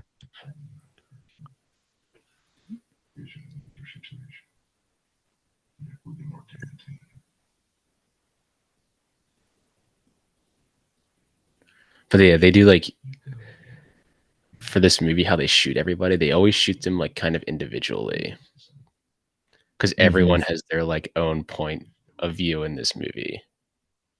Yeah, that's true. You don't see, well, yeah, they do that through the blocking. You're right, because like characters that are working together, you see in the same frame together, like Llewellyn and his wife, or the sheriff and his deputy. Um, but yeah, in these shots, it's like they're very much opposed to each other. So it's just shot, Mhm. reverse shot. Yeah, it's very simple technique to use too. Mhm. Uh oh. Uh-oh. But then when you cut to them in the same kind of frame, you see like the chair. Yeah. For when now he's gonna kill him. Yeah. Yep. And this is just one of the more terrifying lines. Mm-hmm. Again, I love how like for the amount of violence in this movie that they show, like they don't show some of the kills though. Yep. Mhm. They don't need to. It's almost like you're giving the Woody Harrelson character like a respectful death. Yep. Not in the sense that you mean. Like what Jesus great Christ. writing. Yeah. Not in the sense that you mean.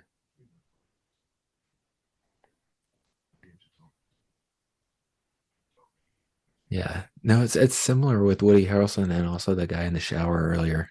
They don't show his Mhm. death, directly.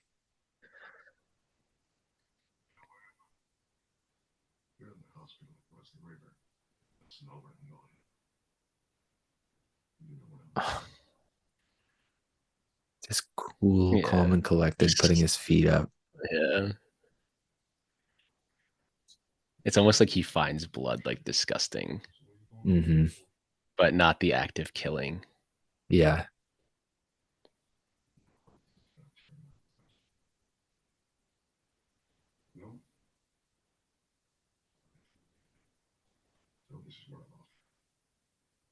I love the way they have like Josh Brolin standing here too.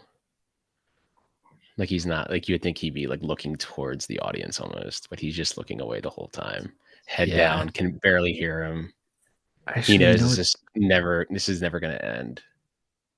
totally. And you know what it reminds me of? It reminds me of that scene in Taxi Driver when Robert De Niro is at the payphone calling what's her name?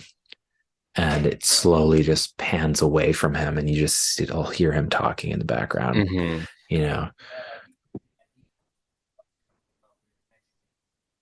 Yeah, see how they keep them in the same frame, like you said, because they're working together. Yep.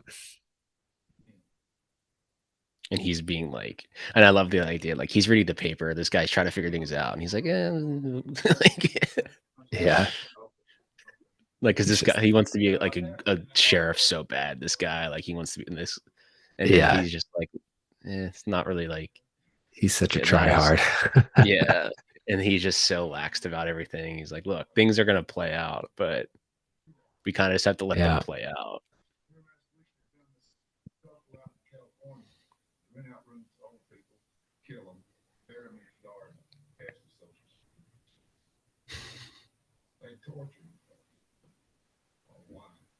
Yeah, because like almost all of his like dialogue is just telling you the whole movie. Yep. Like he's just talking about violence in the world, the violence around the town earlier. Yep. Yep. You can't make it up. You can't make up this crazy killings that these people do. You can't make it up. Yep. People are evil. And this guy like wants to be, this guy's going to be the sheriff that solves every crime in town. Yeah.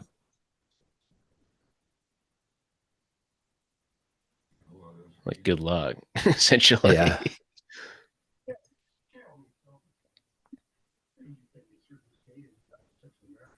This guy is so good too. He's such an asshole. Wait, I'm just now noticing his last name is Cash. Cash. S Cash.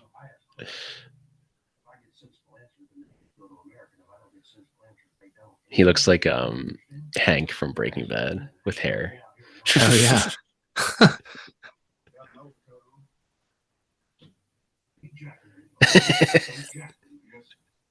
I got an overcoat on. Yeah.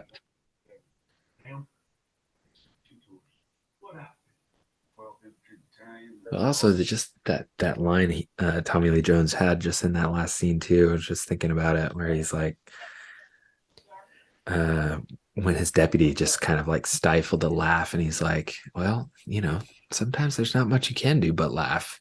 You know? And like that's kind of like almost the Coen's ethos is like they always have humor in so many of these dark movies. It's violent movies that always are like have these humorous, dark comedic moments. Mm-hmm. That's like such a meta commentary on their filmmaking. Yeah, All because it's you can almost do like is laugh. it's so ridiculous what's going on. All you can do is just like laugh. Exactly. Yeah.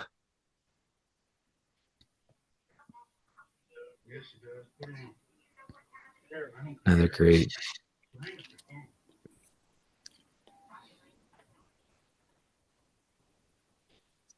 Llewellyn, what should I do? I don't know. I have to share with you until Penny. What did I do to tell?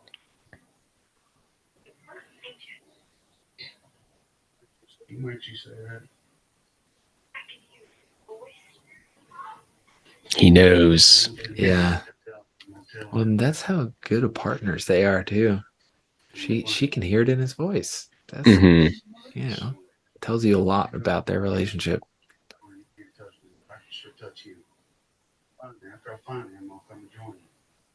Find out. What am I supposed to do with Mother? That should be right. Her mother is also just incredible character. Great character actor. Like, it's actually, it reminds me of my grandmother. The way that she talks, it's crazy.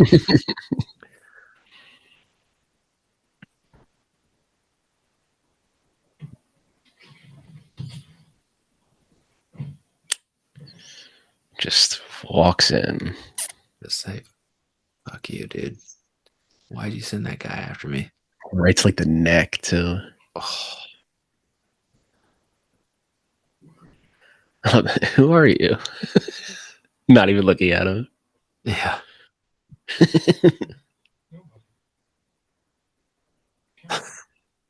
Accounting. I love it. Nobody. I'm an accountant. Yeah.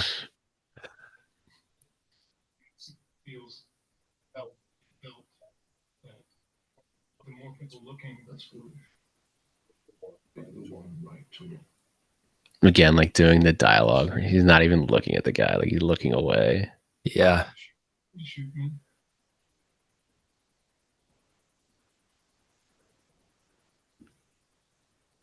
That'd be bad. You see me. God. He's just on one. Do you see me? But I love that where it's like you don't know if he killed that guy. Mm-hmm. That's honestly one of my favorite lines in the whole movie. Mm-hmm. I said those very words, no and good. That guy's a great character actor too. Yeah. He's just doing everything in his facial reactions. Mm-hmm.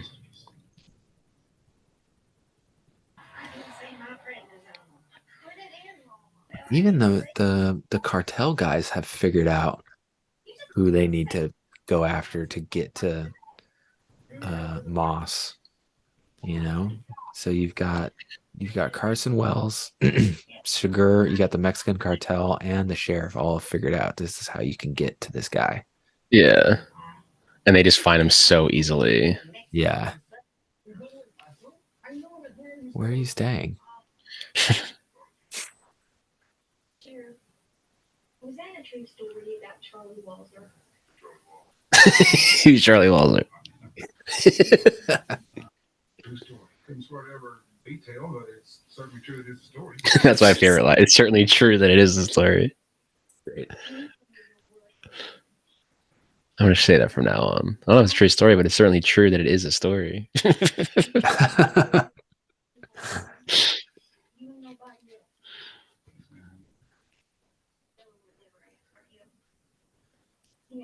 Their writing to me is like so much better than some people's. Mm-hmm. I mean, they're just one of the. There's not like another like duo like them. Mm-hmm. The ability to write and direct and edit and do everything that they do. Mm-hmm. This is just like the 50th great character actor performance that's like in one scene in this movie.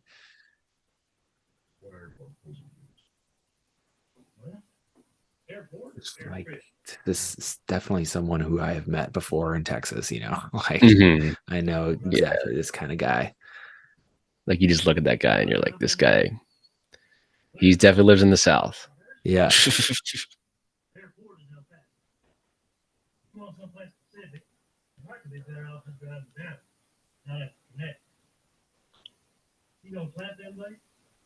Can you get those chicken grates out of them? What are you talking about? Just, again, it's like, you know, the Jaws principle. Like there's just you don't even have to show it. It's like it Mhm. makes it almost even that more scary. You know? Yeah. Like every person he interacts with is going to die, Yeah. essentially. If you look at him the wrong way. Yeah. You inconvenience him. Hmm. But I love actually what they do with, spoiler alert, his death, Josh Brolin. How they don't Mm, even show it. Like you just have them pulling up. Like you hmm. would think, like first time watching this, you're like, oh, there's gonna be like a whole shootout like at the Yeah. hotel, and then Yeah. you just see the aftermath of it, Yeah. You which is an experience it through interesting Tommy Lee way. Jones's eyes. Yeah, you interesting way to like to tell the audience that, because like I'm sure from a studio standpoint, they'd be like, no, we need to see the shootout like right We need here, the and that's yeah. it. That's his last scene. Yep.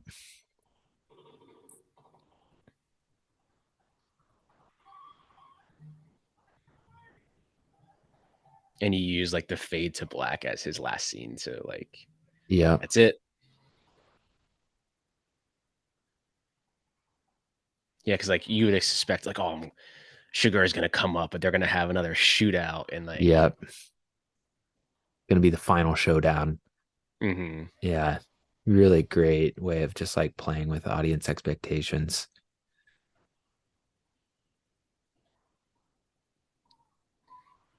Only time they use handheld too. Like, And there he is. too late. Yep.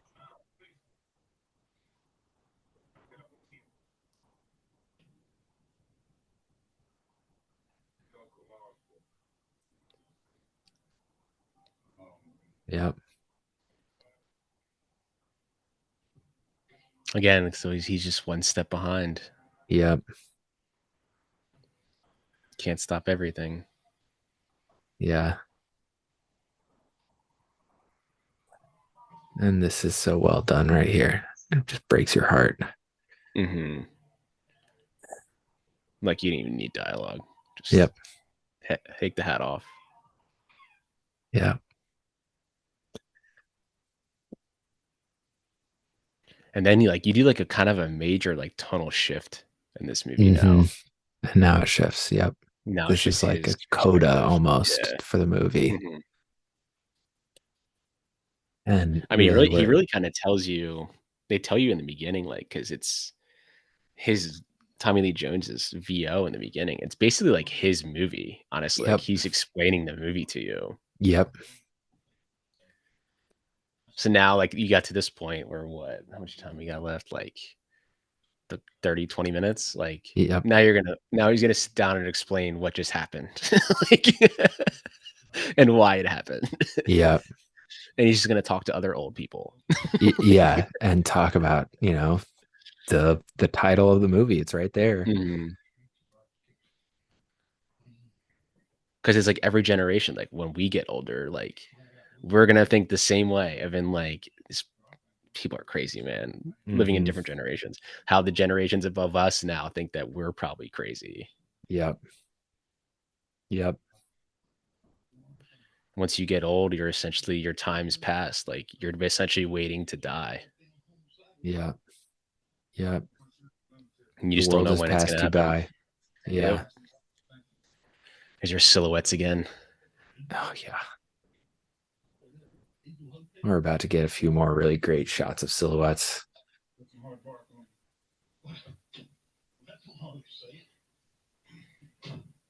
desk work one day, walks right back in the next and shoots a retired army company. Pardon the week. Stroke right back into the crimes. It's hard to believe. Yeah, it's like even this guy's like he strode right back into the crime Yeah. scene and just did it again. Yeah. How do you defend against it? I love that. Yeah. You know, like you can't even comprehend it. How can you be And prepared it's for it? gotten like this point now, he's just kind of like, I'm contemplating like this, I'm over this. Like I'm done. Yeah. And again, because he just said he went back to the crime scene, like, Mm-hmm. And I love this whole scene because Oh my God. he knows he's in that room. And Yep. he's just like, I'm not even gonna.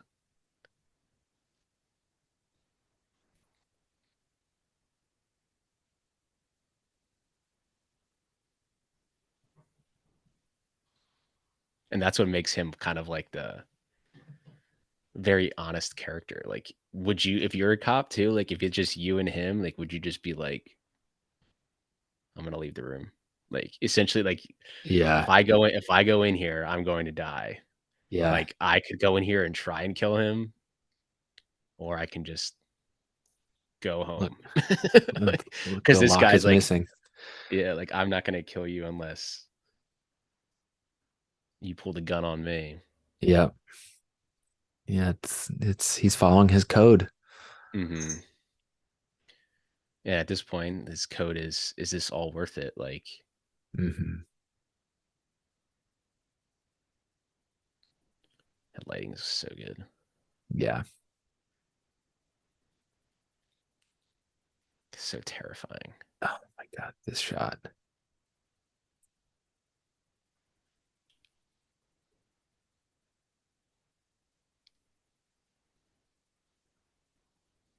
The shadow.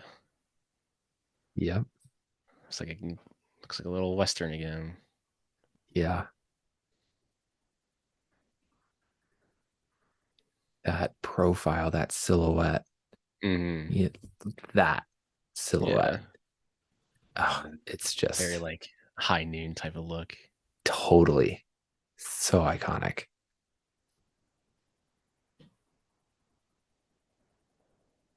The way he's walking, even.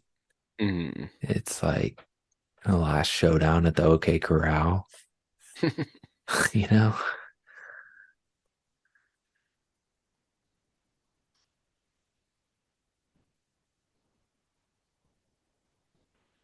It's like, yeah, he's probably very like, if I go in here, this is it.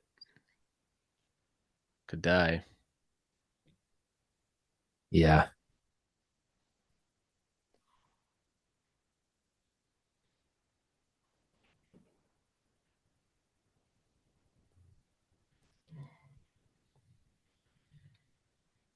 And I love how he just like sits down, feeling like, oh, jeez, Yeah.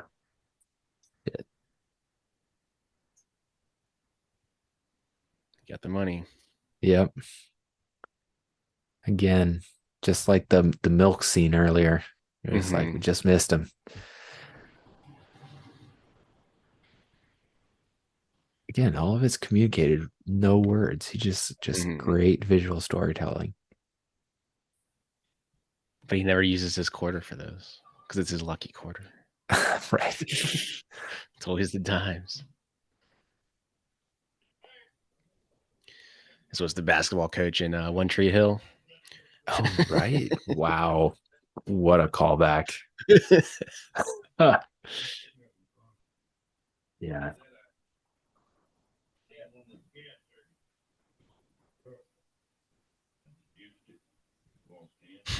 I deduced it, and then he walked in. How'd you know? It was me? Yeah. I mean, this is essentially the whole soul like heart of the movie right here. Yep.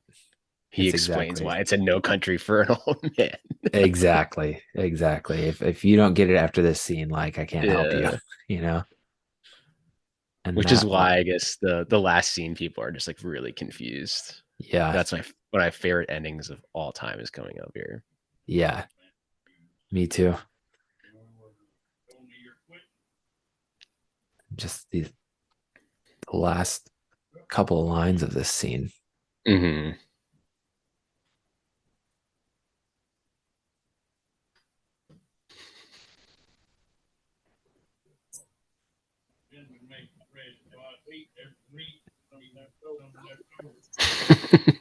How fresh is that coffee?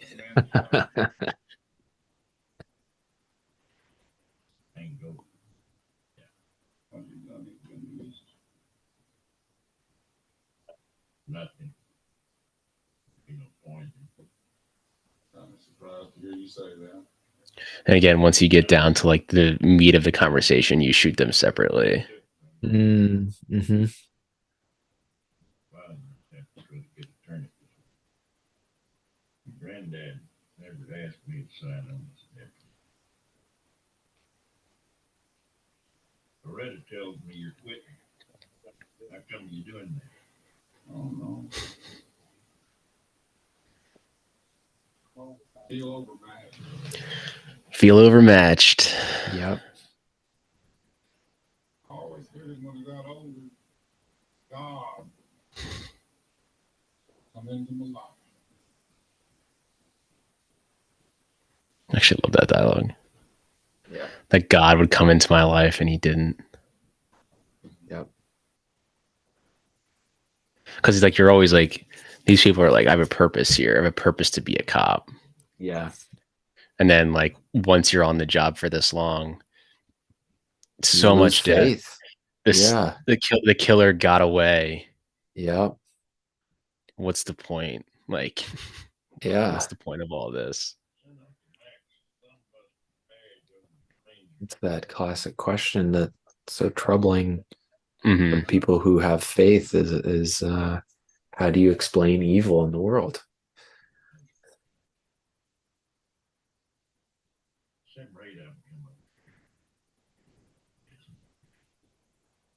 Uncle Mac went back in the house to get the shotgun and his head up.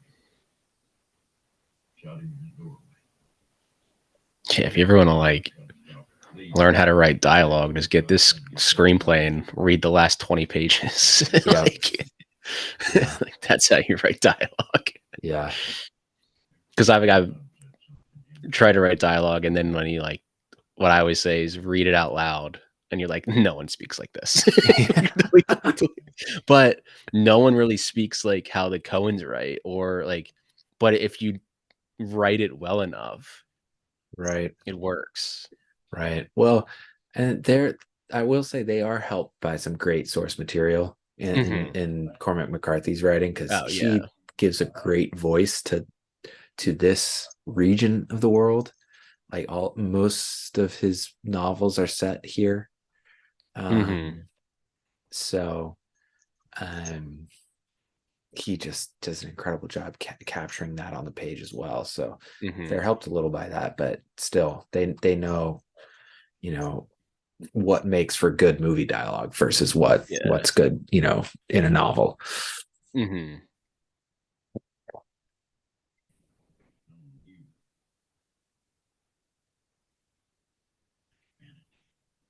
there you go. That's the movie in a nutshell right there. It ain't all waiting on you.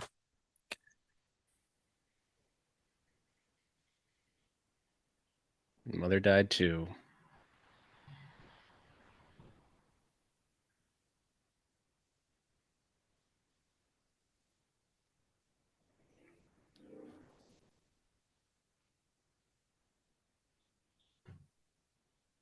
Yeah, this guy's just so crazy. Like, he even is still here. He's already killed Llewellyn. Yep.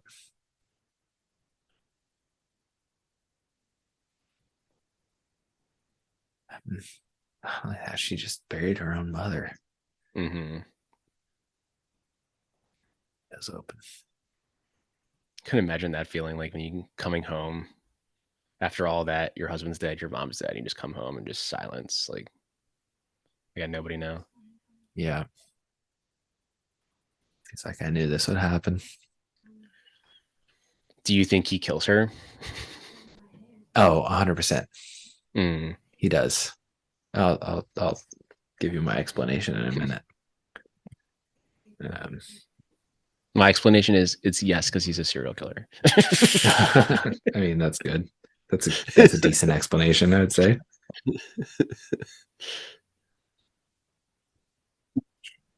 My cat is about Knock my microphone over. Go. We're almost at the end. Yeah, you can make it. You can make it, buddy. I'll feed you after this. Can you move it over?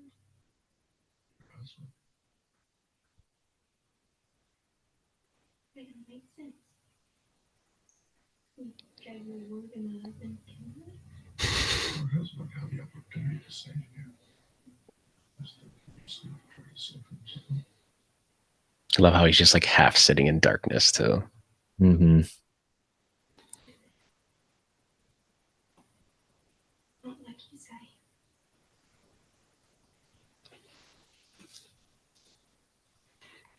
She's incredibly underrated in this movie too. Yeah. Did she get nominated for Best Supporting Actress? I feel like she should have. She's on She my might ballot have, list for sure. honestly. She might have. Because I'm pretty sure they were all nominated. I I would think hope even so. Tommy Lee Jones was nominated.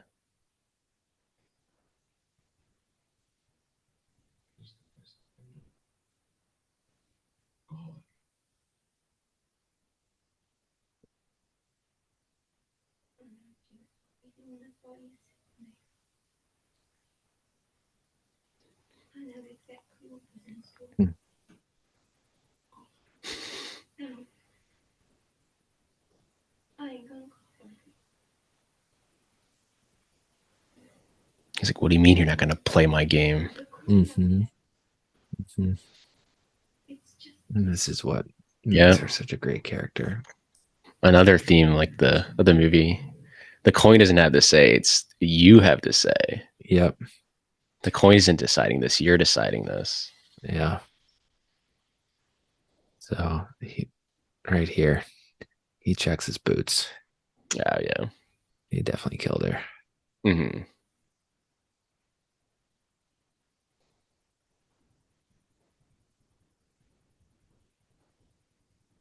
And this, to me, I've been thinking about this. What happens here? If it's related to like when he gets her T-boned. not, yeah, her like, I don't know.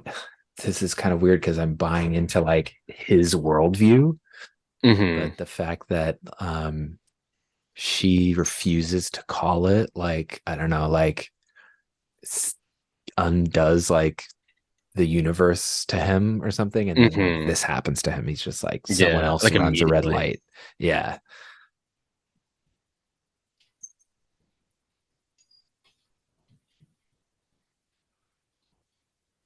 But again, it's like this guy just doesn't die. I know, he's just this But that's like the uh, point. It's like the evil will never die. right. Even Yep. if you kill this guy, someone else will just take his place. Yeah, he's not even really supposed to be a real person. He's like the Mm-hmm. embodiment of evil as a concept. In the whole world, yeah. Yeah.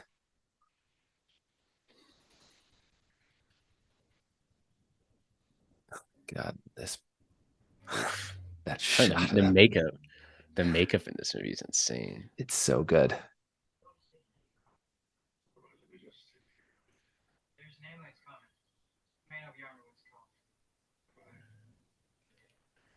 The kid on the right is an actor. I forget his name though. Oh, really? He's in 3 Billboards. Oh, I forget his name. He's in a lot of stuff.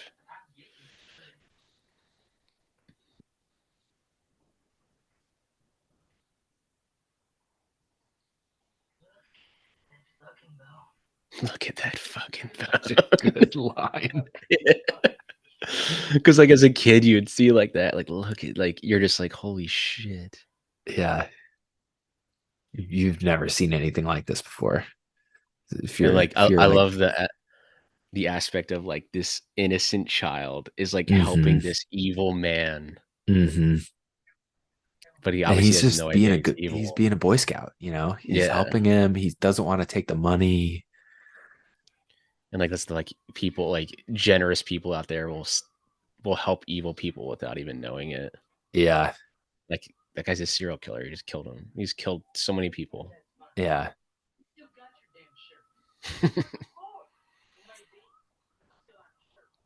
Here comes the best ending. Yeah. I love I the remember trees in the back too. seeing this and oh yeah.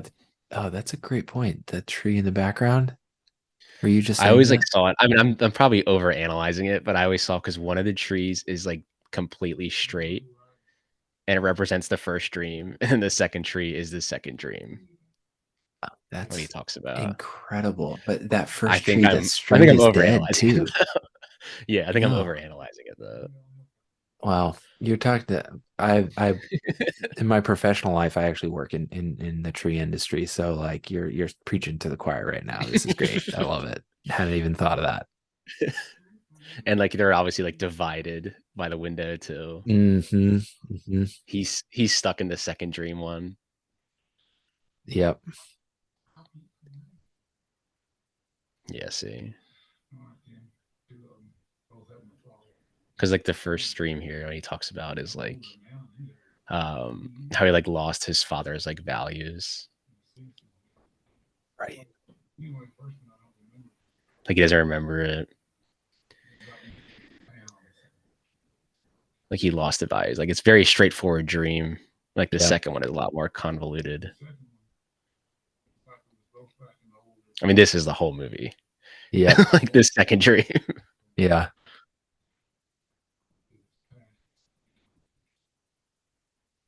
Cold in the world, dark.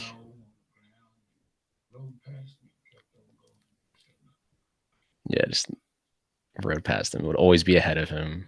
Yep. You're essentially waiting for him to arrive at death. Yep.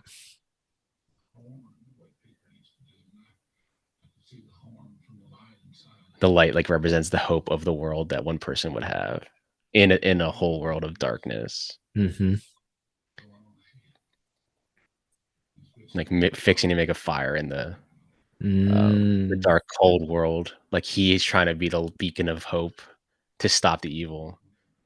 And whenever he essentially would reach to his father, it's basically saying the only way we're ever going to have this is when I die. Yep. And then you have the clock ticking. He's waiting for And death now that he's the retired. black. Incredible. Yeah, right at this point is when someone in the theater was like, "What the fuck?" I That's know. the end. Oh my God. But like that for me, it was a what the fuck, but in the best way. Like, whoa. Yeah, I didn't even know you could end a movie like that. yeah. Like I need to go back and rewatch this immediately so I can think about this last scene more. You know, I need to like write down the dialogue so I can like read it and like Read it. think about it some more. You know, it's just so good. And it's just so true to the spirit of the novel, which I really encourage you to read. Cormac McCarthy's stuff. Like Blood Meridian is unbelievable. This is great. All the Pretty Horses, which was made into a movie with Matt Damon in the 90s. It's incredible. So The Road is great. Which was made with Viggo Mortensen. There's some he did a play that was made into a movie for HBO with Tommy Lee Jones and Stephen my God, Jackson. Samuel L. Jackson, sorry, not Steven Jackson, Jesus. Steven Jackson. Which it's just like it does such a good job of capturing his literary style, and the movie is just so literary. And seeing this for the first time in high school, I just was like, I didn't know you could make movies like this. I didn't know you could do this.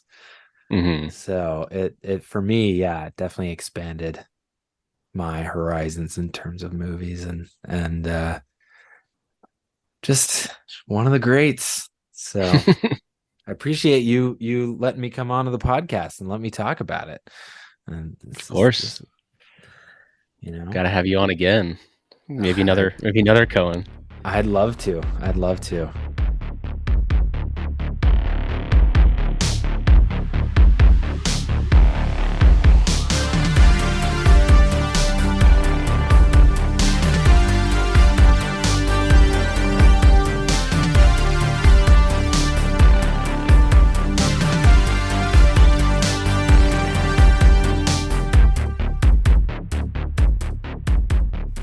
This podcast is hosted and edited by Pat Brennan. That's me, with intro and closing music by Patrick Baxter.